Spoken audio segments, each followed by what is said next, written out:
తెలంగాణలో అధికారం వచ్చిన తర్వాత అధ్యక్ష ఇప్పటి వరకు 150 మంది పైగా అన్నదాతలు ఆత్మహత్య పాల్పడ్డారు. కానీ వారి కుటుంబాలకు రైతు బీమా అందలేదు. రైతు ఆత్మహత్య నిర్ధారించేటువంటి మండల స్థాయి త్రిసభ్య కమిటీ అధ్యక్ష ఎంఆర్ఓ కానీ, ఏఓ కానీ, ఎస్ఐ కానీ, మండల అగ్రికల్చర్ ఆఫీసర్ కానీ క్షేత్ర స్థాయిలో వారు వెళ్ళి ఎక్కడ కూడా పర్యటించి మరి దీన్ని ఇవాల్యుయేట్ చేయకపోవడం చాలా బాధాకరంగా ఉంది అధ్యక్ష.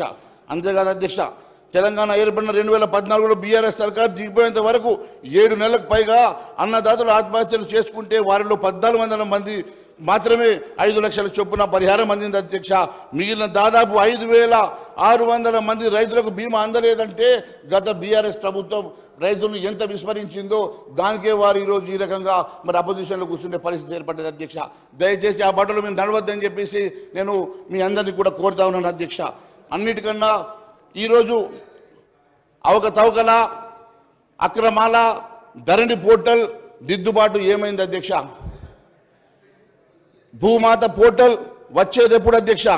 కాంగ్రెస్ అభయహస్తం మేనిఫెస్టోలో పేర్కొన్న 8వ రంగం భూ పరిపాలన ధరణి స్థానంలో భూమాత పోర్టల్ ప్రవేశపెడుతున్నామన్నది అది ఏమైంది?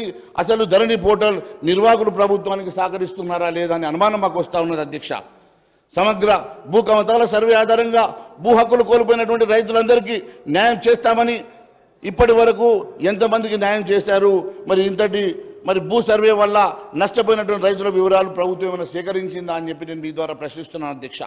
అంతేకాదు అధ్యక్ష, ల్యాండ్ కమిషన్ ఏర్పాటు చేసి ప్రభుత్వ భూములను పరిరక్షించి పౌరుల భూ హక్కులను కాపాడేందుకు రెవెన్యూ ట్రిబ్యునల్ ఏర్పాటు చేస్తామన్నారు కదా, మరి ఈ దిశలో కనీసం కసరత్తైనా మొదలైందా అని చెప్పేసి మీ ద్వారా అడుగుతున్నాను అధ్యక్ష.